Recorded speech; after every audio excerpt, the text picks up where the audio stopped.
Qué alegría saludarles en esta noche extraordinaria, llegando al último tema de este ciclo, cómo vencer el pecado. El tema número 10, y hoy llegamos, así como el tema número 1 fue cómo se origina el pecado, el tema de hoy es cómo se exterminará el pecado. Y hemos visto cómo la mano de Dios nos ha conducido a lo largo de esta semana, dándonos claves muy importantes para poder vencer el pecado. Quizás hay una clave que no toqué aquí, la tocamos fuera de cámaras con el grupo que estaba aquí, pero hablamos acerca del bautismo. El bautismo es muy importante. Es la ceremonia mediante la cual nosotros tomamos la decisión de aceptar a Cristo como nuestro Rey, nuestro Señor en la vida, y entonces tomamos la decisión de cambiar de vida, morir al pecado y resucitar mediante las aguas del bautismo a una nueva vida en Cristo Jesús, a una nueva experiencia. Y vuelvo y digo, aunque no está entre las que hemos citado, es una de las claves que allí encontramos. Y esperamos que el Señor pueda seguir ayudándonos a tener claro estas claves. Yo acostumbro a hacer el resumen simplemente por asuntos didácticos. Voy a hacerlo rápidamente. La última vez, ya estamos en el último tema, de cuáles son esas claves. Así que atentos, ¿está bien? Las claves para vencer el pecado dadas durante esta semana. Número 1, conoce lo que es pecado. Pecado no es únicamente infringir la ley. Aquellos que creen que pecado es solo infringir la ley, ya están en problemas. Infringir los 10 mandamientos, claro que es pecado, pero hay muchas otras cosas en la Biblia que son pecado. Así que resumimos nosotros que pecado es ir o violar o ir en contra de la voluntad revelada de Dios. Cualquier cosa que Dios ha revelado, que Dios quiere, nos dice que hagamos o nos dice que no hagamos, esa es la voluntad divina. Cuando tú actúas contra la voluntad divina, cometes pecado. Así que esa primera clave nos ayudó a aclarar el concepto de pecado a la luz de la Escritura. Número 2, identifica al originador del pecado. Un ángel querubín grande protector, ahí nace en él el pecado, es un misterio, se llama el misterio de la iniquidad. Y entonces el primer pecado que hay sobre el universo es el orgullo. El orgullo es la raíz de todos los pecados, y ese pecado es el que finalmente llevará a Satanás y a todos los que lo sigan a la destrucción. Luego, número 3, la tercera clave, decide en qué bando estar. Ese querubín se rebeló contra el gobierno divino y él arrastró a la tercera parte de los ángeles del cielo. De cada 3 ángeles, 1 decidió aceptar las insinuaciones y el plan de Luzbel, de Satanás, de ese querubín, de Lucifer, y entonces se fueron con él. Ellos fueron expulsados del cielo, perdieron, pero hubo un grupo victorioso. Los que pelearon contra ellos en esa gran batalla fue Miguel y sus ángeles. Afortunadamente, de cada 3 ángeles del cielo, 2 se quedaron con Miguel. Miguel era el nombre que recibía Cristo antes de venir a la tierra y de hacerse hombre. Así que allí tenemos que tú debes decidir en cuál de los 2 bandos estar. Yo he decidido estar del lado de Miguel, del lado de Jesús y sus ángeles, y ahí es donde tú y yo debemos estar también. Gloria a Dios que los buenos somos la mayoría. Número 4. Obedece solamente a Dios, desecha otras opiniones. Muchas, Adán y Eva, aunque habían escuchado la orden de Dios, que solo comieran del árbol de la ciencia del bien y del mal, escucharon otras opiniones en contra de la voluntad de Dios. Y cuando tú escuchas otras opiniones, tu vida eterna está en peligro. Y efectivamente cayeron en pecado. Desecha esas otras opiniones cuando está claramente revelado en la palabra del Señor. ¿Y saben por qué digo esto? Porque hay muchas denominaciones cristianas, muchas iglesias que promueven ideas que no están en la Biblia. Desecha esas opiniones. Créele a Dios y a su palabra. Número 5, no confíes en tus sentidos. Adán y Eva fueron engañados por los sentidos. Eva escuchó a la serpiente, luego vio que el árbol era bueno y agradable a los ojos y bueno para comer, para obtener sabiduría. Luego fue y tocó, tomó el fruto, luego comió el fruto. Así que sus sentidos hicieron que ella fuera engañada. No confíes, los sentidos son fácilmente engañables o fácilmente seducidos. Los sentidos nos producen placer momentáneo, pero Dios no quiere darnos placer momentáneo, Dios quiere darnos felicidad duradera. Mientras que los sentidos apelan a un asunto del momento y circunstancial, la fe y la felicidad que Dios nos da está fundamentada sobre un asentimiento mental, lo que el Señor quiere colocar en nuestra mente para siempre, por medio de su Espíritu, por supuesto. La siguiente clave es: confiesa tu pecado, no lo justifiques. Adán y Eva justificaron su pecado, le echaron la culpa a Dios. Adán le dijo al Señor: Señor, esa mujer que me diste, tú eres el culpable de que yo haya caído. Y Eva dijo: no, esa serpiente que tú creaste. Así que en lugar de reconocer su falta, justificaron su pecado. El pecado no se justifica, no tiene justificación. El pecado se admite y punto, se acabó. Siguiente clave, clave número 7, conoce las terribles consecuencias del pecado. Aquellos que conocen las consecuencias del pecado, la más grande de ellas, la muerte eterna, entonces se previenen para no caer en pecado. Así como lo hemos dicho durante la semana, quien sabe que pasarse una luz en rojo o tiene como consecuencia una multa, es una infracción, de la misma manera nosotros, sabiendo las consecuencias del pecado, debemos evitar que esas consecuencias se den.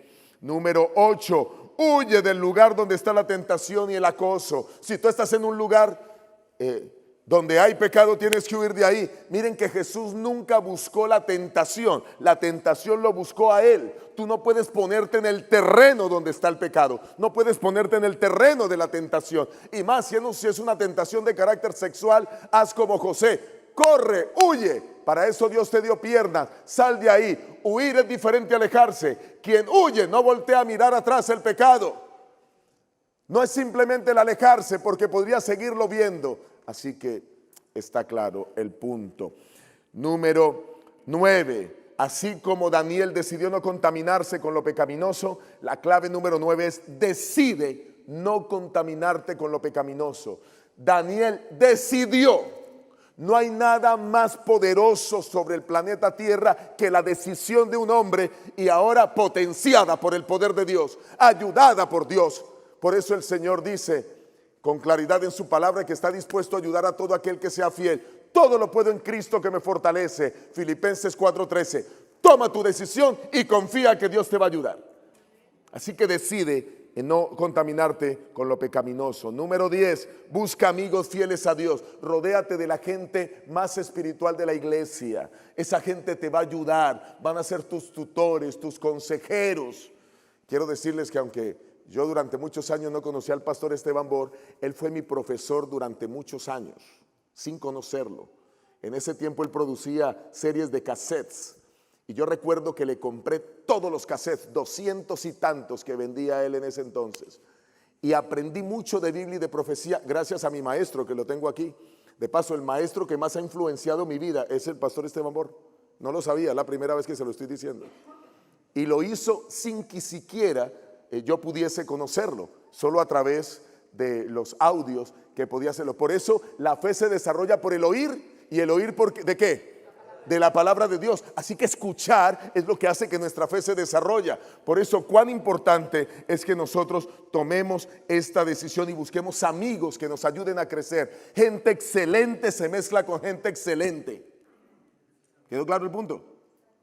La siguiente clave: busca, estudia la palabra para defenderte, la palabra de Dios. Jesucristo fue atacado por Satanás, y cada ataque de Satanás, ¿cómo lo repelió Jesús? Con un escrito está, perfecto.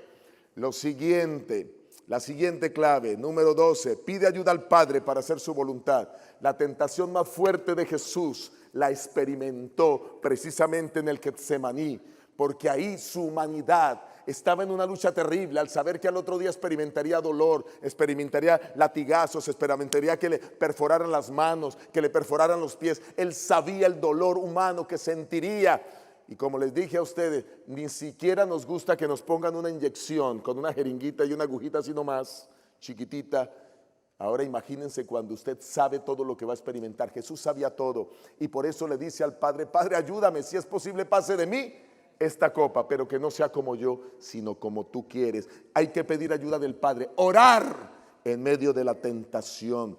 Clave número 13, identifica la pasión o el deseo que está en tu interior. Todos nosotros tenemos en nuestro interior deseos. Esos deseos son los que motivan la tentación. Allí están, lo explicamos con claridad en el estudio, que obviamente yo estoy solo repasando. Ustedes tendrían que mirar la serie completa para ver las explicaciones de todo esto. Las pasiones debemos someterlas a Dios. No alimentes una pasión. Si hay algo en tu interior que te motiva al pecado, no la alimentes. No veas cosas que no debes ver. No vayas a lugares que no debes frecuentar. Y bueno, dice la siguiente, la número 14, acepta la gracia de Dios. Nosotros solo somos salvos por gracia. Nadie se salva por guardar los mandamientos.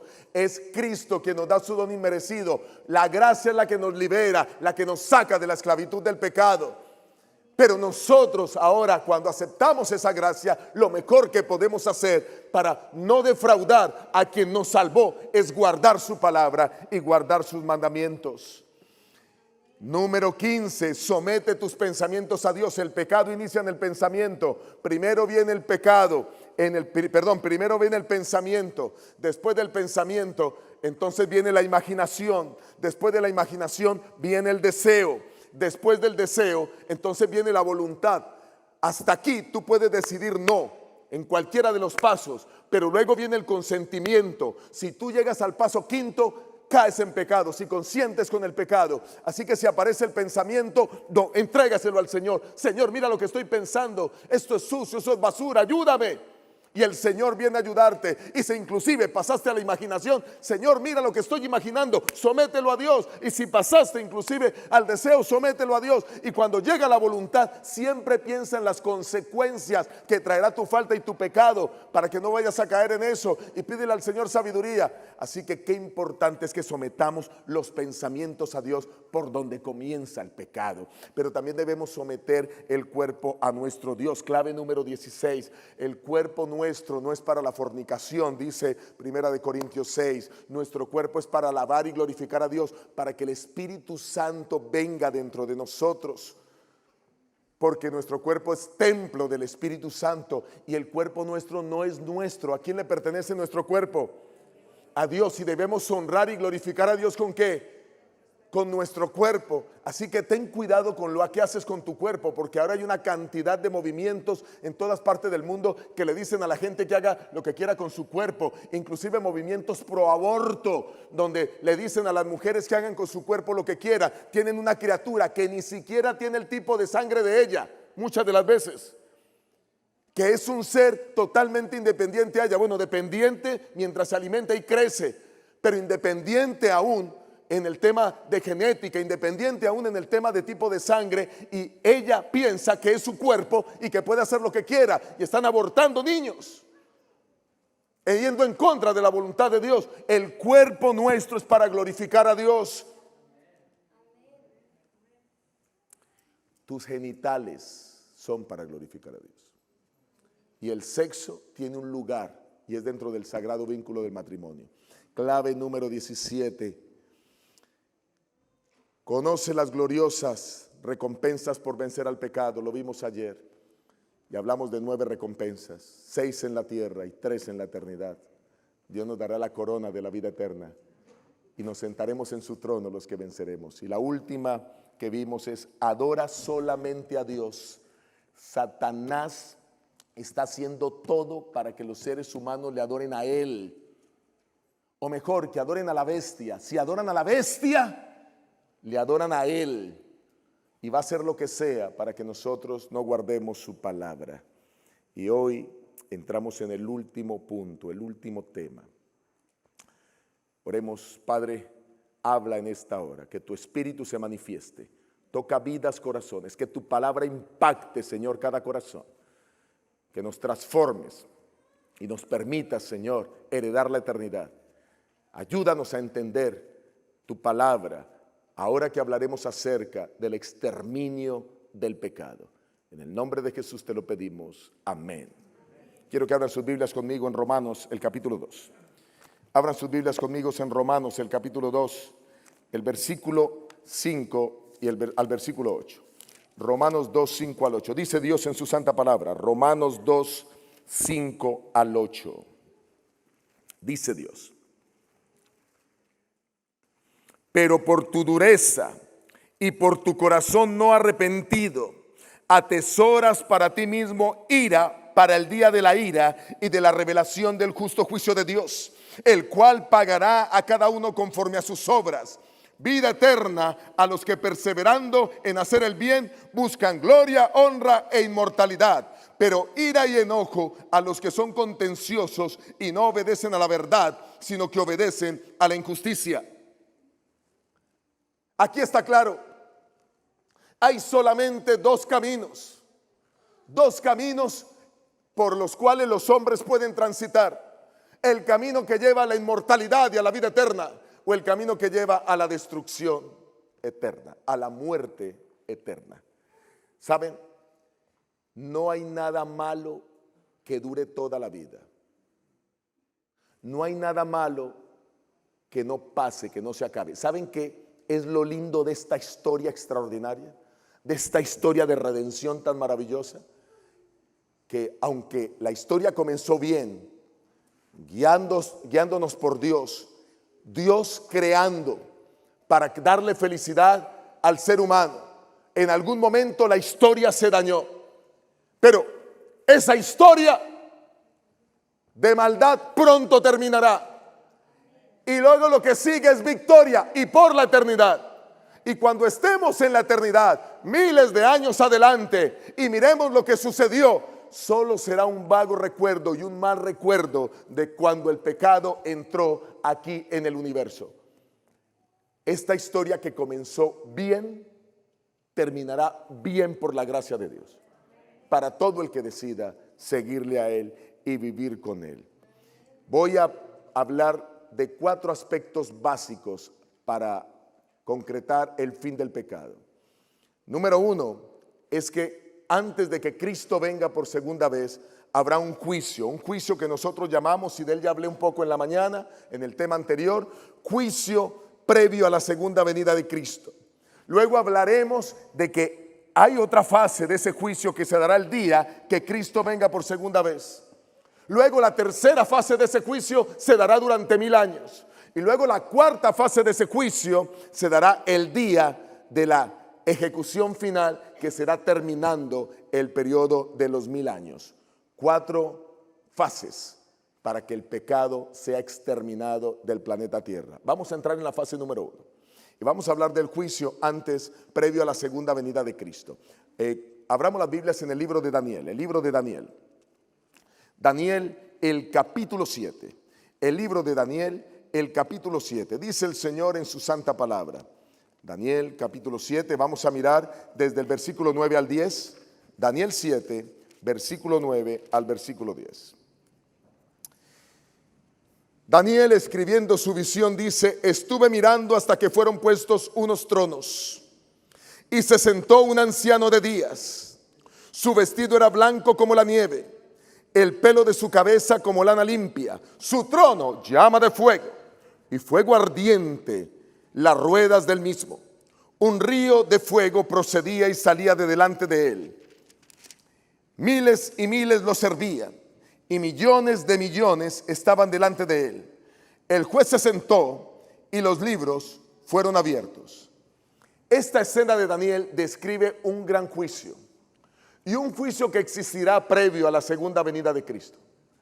Y el juicio está relatado precisamente después de que la palabra del Señor muestra la visión de las 4 bestias que ilustran el proceso en cómo los imperios estarían dominando el planeta Tierra. Y después de que los imperios pasen sobre el planeta Tierra, entonces ahora Dios está listo para ejecutar un juicio y poder entregar este mundo que antes Dios se lo había entregado en dominio al hombre. Y Dios le dijo al hombre en el huerto del Edén que este mundo era para que lo señoreara, para que lo cuidara, para que lo labrase. Pero el pecado hizo ahora que él perdiera el control del mundo. Satanás toma el control del mundo. El hombre tenía el control sobre la naturaleza, el hombre tenía el control sobre los animales. Ahora con el pecado tiene que huir de los animales, huir a la naturaleza. Hoy todavía huimos de la naturaleza. Viene un huracán, evacuación, estamos huyendo. Porque no podemos controlar el planeta como consecuencia del pecado. Y entonces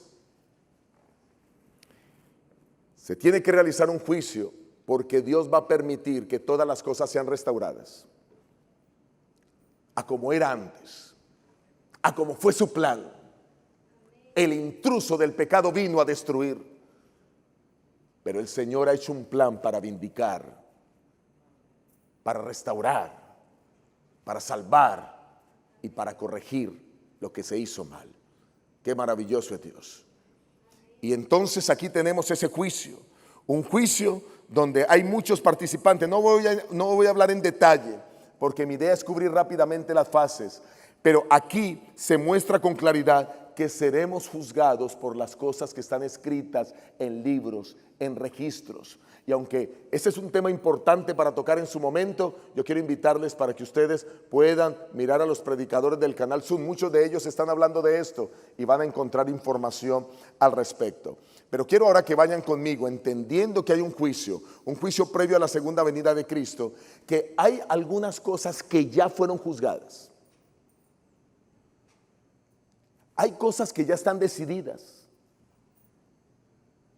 Y quiero que miremos algunas de esas cosas. Vayan conmigo al Evangelio según el apóstol San Juan. San Juan capítulo 16, versículo 11. San Juan capítulo 16, versículo 11. Noten cómo la palabra del Señor nos aclara algunas cosas. San Juan 16, 11. ¿Qué podría estar juzgado ya? Leamos como dice el Señor. Y de juicio, por cuanto el príncipe de este mundo ha sido ya juzgado. ¿Saben que cuando Jesús dice estas palabras, Jesús está diciendo que el príncipe de este mundo, que es el título que se le da a Satanás, Jesús está diciendo en su momento, cuando él está en el escenario, hace 2000 años, en la historia dice, ya Satanás fue juzgado. Ahora, ¿por qué Jesús dice eso? Bueno, lo que está diciendo Jesús precisamente es que el dominio que tenía Satanás sobre el planeta Tierra se termina. Con la venida de Jesús a la tierra, ya ese dominio lo perdía Satanás. Al haberlo vencido el mismo Jesús aún en las tentaciones, perdía el dominio. Y miren, les voy a contar algo que es bien interesante. Me hubiera gustado haber tenido más tiempo para desarrollarlo a través de la Biblia, pero voy a tratar de explicar, por lo menos de explicarlo brevemente para que quede el concepto claro. Si usted revisa el Antiguo Testamento, usted no va a encontrar en el Antiguo Testamento personas liberadas de espíritus, de demonios. Pero usted ve que cuando llega Jesús a la tierra, las personas comienzan a ser liberadas de los espíritus. Porque Satanás perdió el dominio, perdió el control. Y no solo eso, sino que ahora ese poder Dios se lo entrega a sus seguidores. Y ahora los apóstoles pueden también ser instrumentos para expulsar fuera demonios. Hasta el día de hoy, los fieles hijos de Dios, ancianos de iglesia, pastores, son utilizados como instrumento de Dios para echar fuera demonios. De paso, quien echa los demonios es Dios, ¿no? No es que los hombres tengamos el poder de echar fuera demonios, sino que Él nos permite a nosotros participar unidos con Él en esa obra de liberación. Y nos da ese privilegio maravilloso. Cuando algunos ponen las manos sobre algunas personas y oran por las personas y las personas son sanadas, no es que los pastores o los ancianos que oran por los enfermos tengan el poder, sino es porque el Señor quiere trabajar en conjunto con sus hijos. para que se puedan obrar esos milagros portentosos. Yo he experimentado de ambos casos muchas veces en la vida, tanto orar por gente que está endemoniada, poseída y sean liberados, tanto orar por personas que son sanadas de manera milagrosa, incluyéndome a mí mismo. El año pasado viví una experiencia increíble con mi Señor, increíble, hermosa. Yo siempre oro por las personas, por su sanidad, pero un día terminé de hacer una visita y me dio una flu terrible y salí de esa visita ardiendo en fiebre, con dolor de cabeza, con visión borrosa, y tuve que montarme al vehículo. Llamé a mi esposa y mi garganta se estaba cerrando de la inflamación que tenía, pero mi responsabilidad de servir al Señor estaba terminando la última visita, así que me monté en el carro. Eran cerca de las 9:30 de la noche y dije: no voy más, me voy para la casa. Y hubo un momento en que sentí miedo de chocar porque mis reflejos no eran los mejores. Y por primera vez hice algo que nunca había hecho en mi vida. Y le dije: Señor, tú eres todopoderoso. Yo no soy nadie. Lloro y oro con mis hermanos en la iglesia. Muchos hermanos se sanan. Yo no tengo el don de sanidad, de paso, no crean en eso. Yo creo es que Dios sana a las personas cuando creen en su poder. No tengo ningún don de sanidad. Pero nos reunimos a orar y muchas personas se sanan. Pero ese día yo me puse la mano sobre mi cabeza. Y mientras iba conduciendo, con miedo a chocar sobre la autopista, le dije: Señor, la primera vez que yo pongo la mano sobre mi cabeza, he visto tus milagros tantas veces. Señor, necesito llegar a casa. Te pido en el nombre bendito de Jesús que esta fiebre desaparezca. Sáname si es tu voluntad. Cuando yo terminé la oración, instantáneamente la garganta comenzó a despejarse. Me comencé a enderezar porque tú, enfermo, iba torcido, inclinado. La fiebre comenzó a bajar y en menos de 5 minutos estaba completamente sano. Inclusive había llamado a mi esposa diciéndole que iba para la casa, que lo único que quería era llegar a la casa, dormir, que me tuviera la medicina lista para tomarla. Pero cuando llegué a casa lo que hice fue pedir comida. Tengo hambre. Y comí. Cuando creemos en Dios, Dios hace cosas increíbles. Si tenemos confianza en su poder, porque Él es Dios de lo imposible. Jesucristo, que es Dios de lo imposible, vino a liberar a la gente del poder de los demonios. Por eso ustedes notan ahora que en el Antiguo Testamento no tenemos esos episodios, pero en el Nuevo se repite una y otra y otra y otra y otra vez, porque Satanás había perdido el dominio. Ahora, ¿quién había recuperado el planeta? Cristo Jesús. Por eso el Señor Jesús dice: ya Satanás fue juzgado. Ya usted no es el príncipe de este mundo. Jesucristo le está diciendo: ahora yo recuperé este mundo para el Señor. Recuperé este mundo para ser que fueran salvos por Él. Por eso dice el Señor en Lucas 19:10 que el Hijo del Hombre vino a buscar y a salvar ¿qué? Lo que se había perdido. Qué interesante. Eso quiere decir que ya Satanás fue juzgado cuando Jesús vino. Si quieren mirar algo más de eso, pues hay más que podríamos tocar del mundo, pero la palabra del Señor muestra con claridad que Satanás fue destronado por la muerte de Cristo en la cruz. Es más, Jesucristo venía a entregarse, pero fue Satanás el que lo llevó a la muerte. Cuando la gente gritaba: crucifícale, crucifícale, los que han tenido la oportunidad de leer El deseado de todas las gentes, saben que habían demonios en medio de la multitud. Y los demonios gritaban y instigaban a la gente que gritaran: crucifícale, porque él quería acabar a Jesús. Quería destruir al Hijo de Dios. Era el precio que tenía que pagar. Ahora se expuso para que Satanás hiciera con él lo que quería, llevarlo a la muerte. Y todo el universo, los ángeles del cielo, vieron lo que él le acababa de hacer. al mismo Creador. Y ahora quedó desenmascarado totalmente. Si había un vestigio de duda de que Satanás era el rebelde, ya no existía ese vestigio. Porque estaba comprobado y demostrado del rencor, de la rabia, del coraje que tenía hacia Jesús.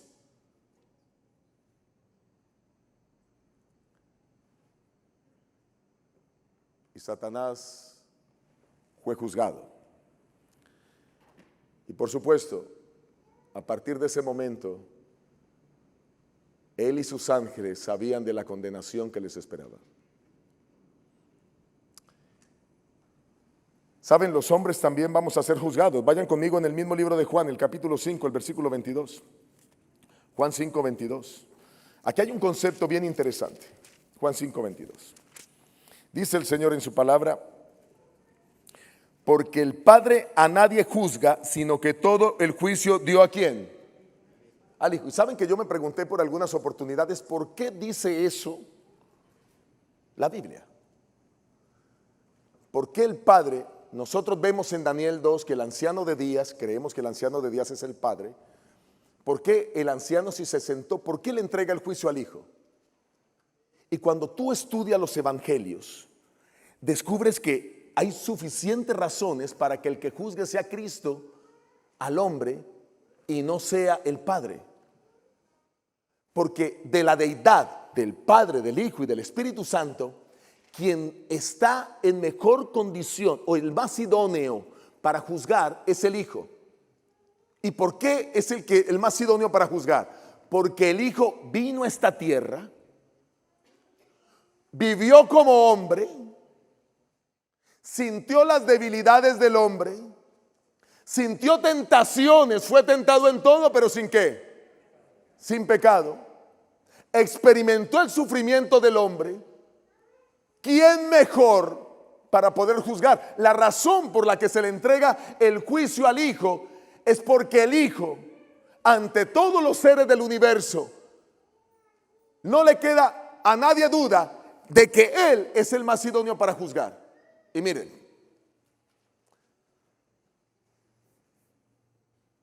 ¿por qué Jesús nació como un bebé? ¿Por qué no vino ya como un hombre adulto? ¿Por qué tenía que nacer desde bebé y terminar como adulto? Porque el Señor quería mostrar que en todas las etapas de la vida se puede vencer. Se puede vencer en la niñez las tentaciones. Niños, se pueden vencer las tentaciones en la niñez. Adolescentes, se pueden vencer las tentaciones en la adolescencia. Juventud, se pueden vencer las tentaciones en la juventud. Adultez, se pueden vencer las tentaciones en la adultez. Así que si alguien puede juzgar a niños que murieron, niños, si alguien puede juzgar a adolescentes, si alguien puede juzgar a jóvenes, si alguien puede juzgar a adultos con absoluta justicia ante todos los seres del universo, sin que Satanás pueda decir, pero es que él, ¿por qué juzga a los seres humanos si ni siquiera los conoce? Ahora Satanás no puede decir nada contra Jesús. Y no puede decir nada porque él vivió como nosotros. Experimentó lo que nosotros experimentamos en todas las edades. ¿No les parece lindo ser juzgados por Jesús? Gracias a él que nos juzga. ¿Quién conoce mejor las cosas que Jesucristo? ¡Qué maravilloso! Cuán sabio es Dios al permitir que el mismo que llevó los pecados de la humanidad, el mismo que decidió salvar la humanidad, es el mismo que puede juzgar a los seres humanos. Y también puede juzgar a quienes lo despreciaron. Porque aún estando en vida, experimentó el desprecio, experimentó el rechazo. Y ahora Jesús, que conoce eso, podrá juzgar a quienes finalmente mueren rechazándole y no tomaron una decisión por él. Jesús va a juzgar a los seres humanos porque es el juez de todo por sus acciones. Y entonces Dice la palabra del Señor, vayan conmigo, segunda de Corintios capítulo 5, versículo 10. Segunda de Corintios el capítulo 5, el versículo 10. Segunda de Corintios 5, 10. Dice Dios: porque es necesario que todos nosotros comparezcamos ante el tribunal de Cristo. Ahí está, Él como juez. Para que cada uno reciba según lo que haya hecho mientras estaba en el cuerpo, sea bueno o sea que mal. Vamos a ser juzgados únicamente por lo que hicimos durante el cuerpo. De paso, este versículo echa por tierra cualquier creencia de cualquier persona que cree que las personas cuando mueren van al cielo, que el alma queda por ahí divagando, que el alma va a un lugar y entonces si se ora por esa alma que está en ese lugar, va a pasar de ese lugar a otro lugar. Y voy a hablar más claro, van al purgatorio, entonces de purgatorio se ora para que pasen al cielo, que de paso ni sucede eso, ni las almas se van para ninguna parte, número uno, ni tampoco es cierto que vamos a ser juzgados después de lo que las almas hicieron después de muertos. El punto es que el muerto está muerto. El alma no va por ninguna parte. La palabra del Señor así lo establece. Ahora no tengo tiempo para ampliar el concepto, pero lo que quiero decir aquí es que está muy claro que solo somos juzgados por lo que hagamos cuando estamos en el cuerpo, en vida. Y eso es supremamente maravilloso, porque mientras tú tengas vida tienes oportunidad de arrepentirte. Mientras tú tengas vida tienes oportunidad de buscar a Jesús. Mientras tú tengas vida tienes oportunidad de cambiar. Y quizás voy a decir algo más aquí. ¿Saben ustedes que en esta vida hay injusticias? ¿Hay gente mala que se hace rica en esta vida, sí o no? ¿Y hay gente buena que se mantiene pobre toda la vida, sí o no? Eso parece injusto. Pero realmente Dios, que es Dios de toda justicia, va a arreglar eso pronto. Y aquí tú puedes pasar de pobre 80 o 90 años, pero vas a vivir de rico toda la eternidad. Así que quien va a poner esto en orden es el Señor. Y démosle gloria por eso. Ese juicio es el que se desarrolla antes de la segunda venida. Pero también es bueno que sepamos que antes de la segunda venida ya el tema de Satanás quedó juzgado. Ahora pasemos al punto de la segunda venida, la segunda fase, cuando Cristo venga por segunda vez. Dice Mateo el capítulo 16, el versículo 27.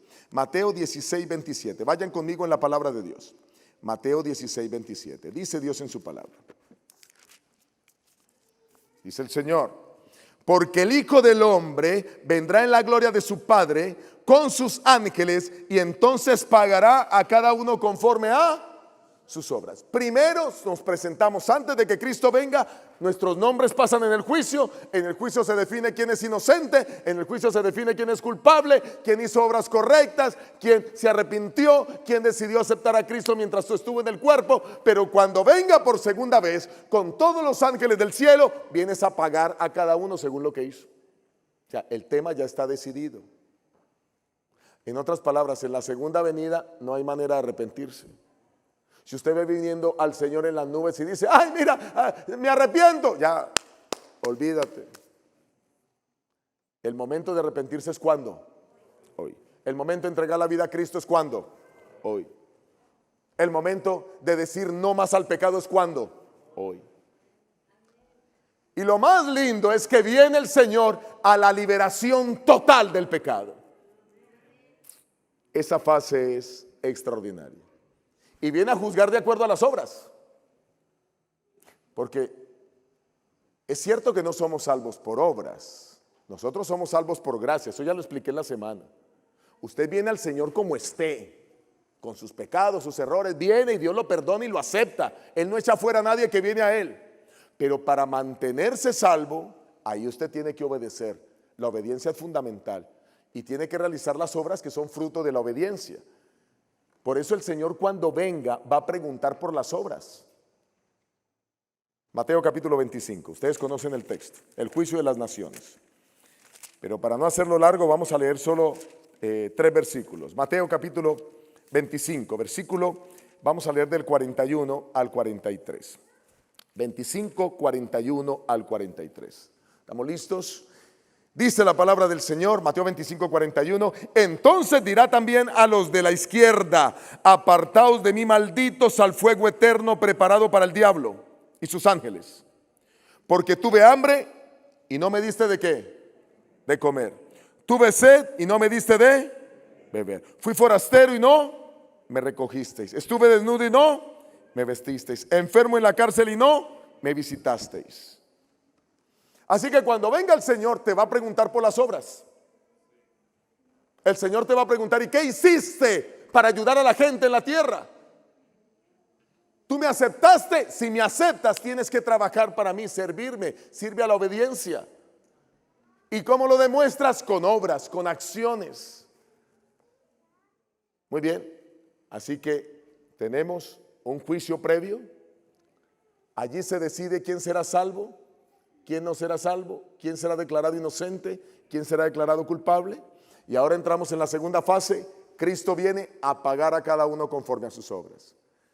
A los que hayan creído en el Señor, dice la palabra de Dios en 1 Tesalonicenses, el capítulo 4, a partir del versículo 13, seremos llevados con Él, nos encontraremos con Él en el aire y nos iremos a vivir a el lugar donde está el trono de Dios, a la Nueva Jerusalén. Algún lugar en el universo está la ciudad que Dios ha preparado. Esa fue la promesa que le hizo a sus discípulos en Juan 14, 1, 3. No se turbe vuestro corazón, creéis en Dios, creed también en mí. En la casa de mi Padre, ¿qué fue lo que dijo Jesús?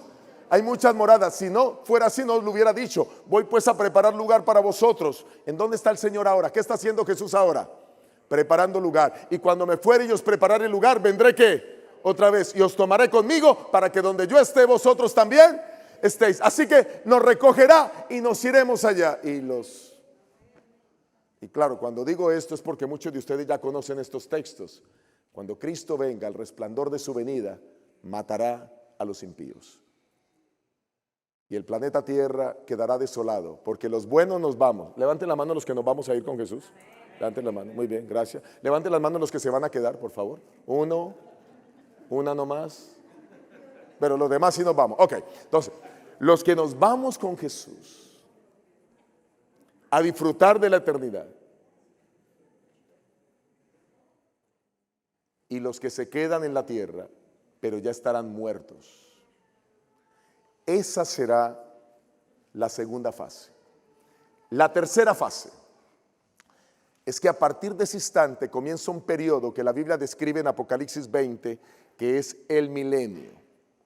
Un periodo donde la tierra quedará completamente deshabitada.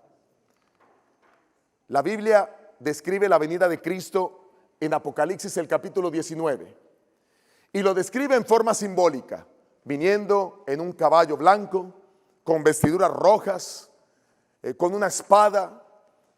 Y bueno, ese es otro tema bien interesante. No es que Jesús va a venir así, es la manera simbólica como lo presenta, es la manera didáctica. Era como en el pasado venían los comandantes que ganaban las victorias y generalmente usaban caballos blancos.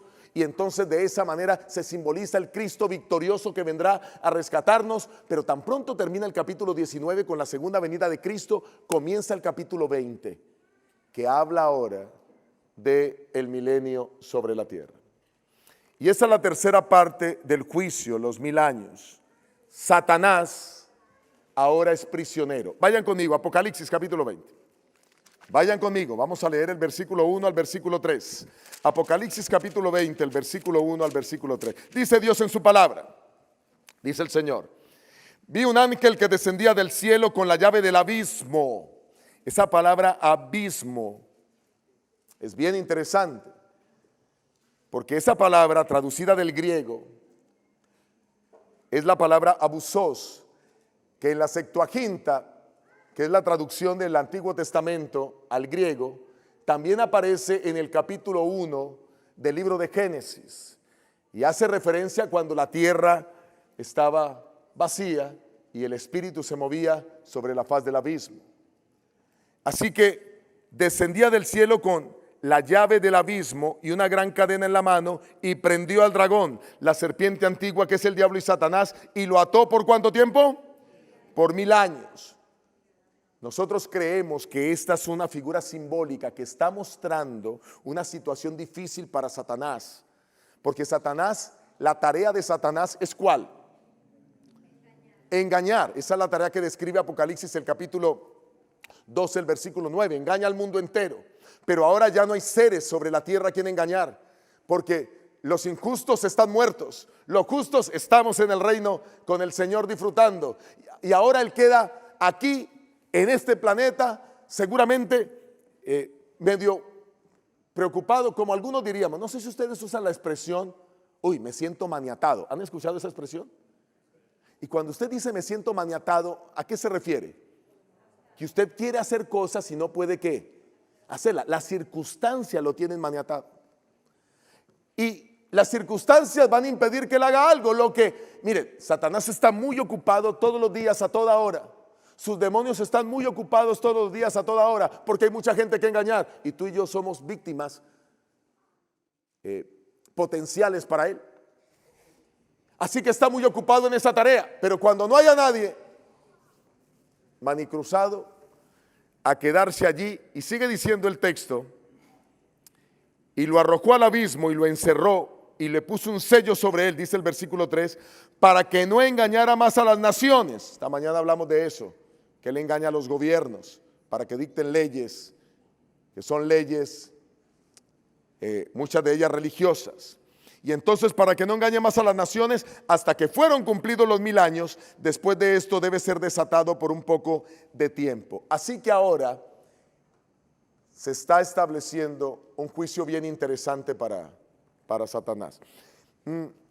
Cuando tengo que dar charlas acerca de cómo educar a los hijos y hablo acerca de los métodos de castigo, uno de los métodos que da siempre éxito en la formación de los hijos, especialmente desde los 3 años hasta los 9 años, es el aislamiento. Cuando un niño se aísla por unos minutos y en la medida en que va creciendo, quizás por un poco más de tiempo, el aislamiento hace que el niño reflexione en lo malo que hizo y él no quiere estar aislado, porque el niño quiere estar en contacto con las otras personas. Después de los 9 años ya no funciona mucho este método, porque ya los chicos comienzan a querer estar solos. Pero antes de esa edad es fundamental.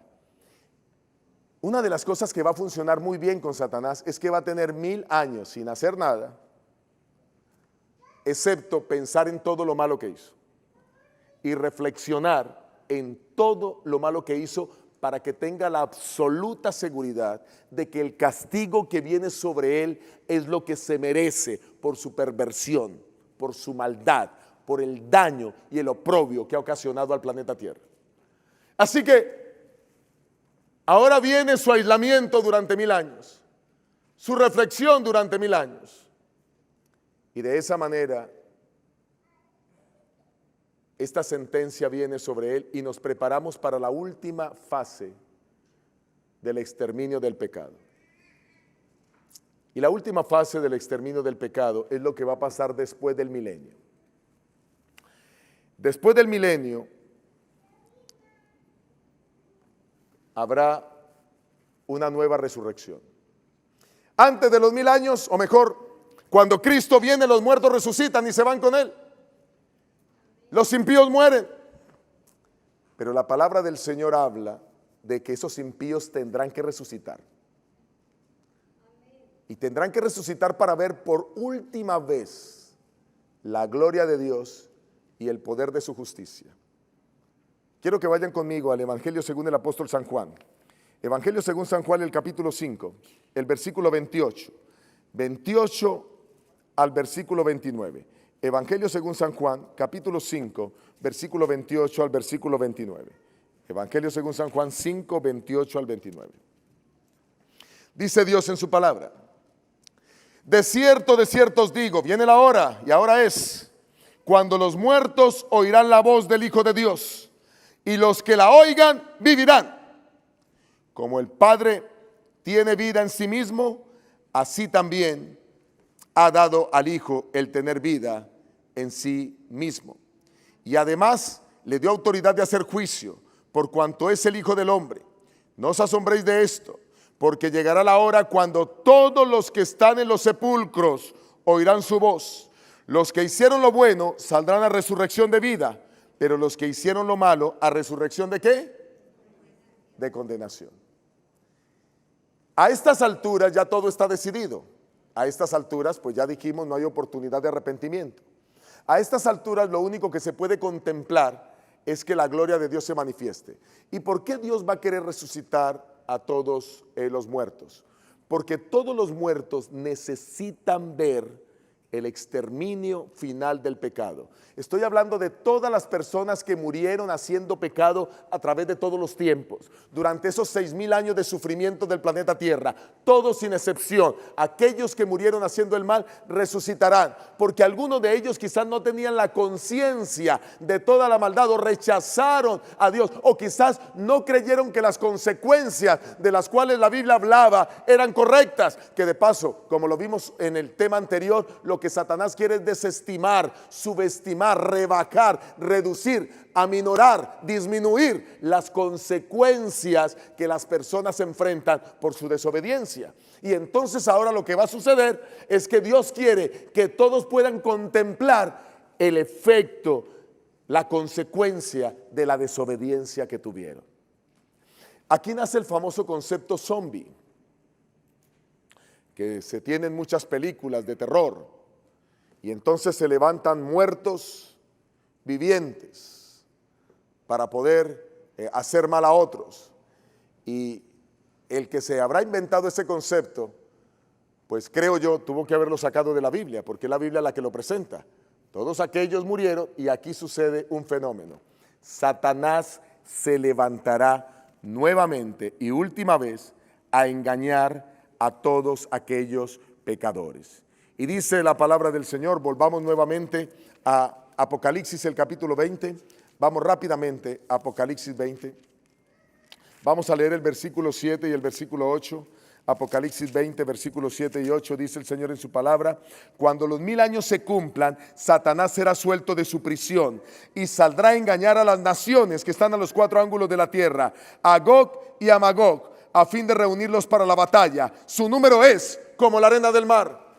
Vuelve el trabajo, 1000 años después, Dios resucita y ahora tiene más trabajo, a quién engañar, y los prepara para la guerra. ¿La guerra contra quién? Contra los santos de Dios. La guerra, miren, todo comenzó con una guerra. ¿En dónde?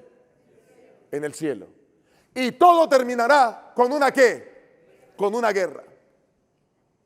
Allá la guerra por la supremacía, porque quería y deseaba el lugar de Dios. Aquí, aunque sabe que será destruido, porque su orgullo a través de los tiempos no le ha dejado reconocer su indignidad y maldad, y seguirá con su orgullo ya profetizado, querer aniquilar a los santos de Dios y a la ciudad de Dios. Y dice la palabra del Señor con claridad. Volvamos en el mismo Apocalipsis, el capítulo 20, el versículo 9. Y subieron por la anchura de la tierra y rodearon el campamento de los santos y la ciudad amada. Pero de Dios descendió fuego del cielo y los consumió. Y el diablo que los engañaba fue lanzado en el lago de fuego y azufre, donde estaba la bestia, el falso profeta, y serán atormentados día y noche por los siglos de los siglos. La expresión siglo de los siglos da a entender es que finalmente el pecado se acabará, no que el fuego durará por la eternidad, porque esa misma expresión se usa para Sodoma y Gomorra, que esas ciudades iban a arder para siempre, pero finalmente hoy no arden. Simplemente son las consecuencias de su pecado las que serán eternas.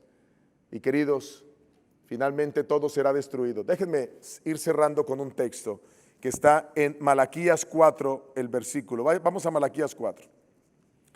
Malaquías, el capítulo 4, y vamos a mirar el versículo 1.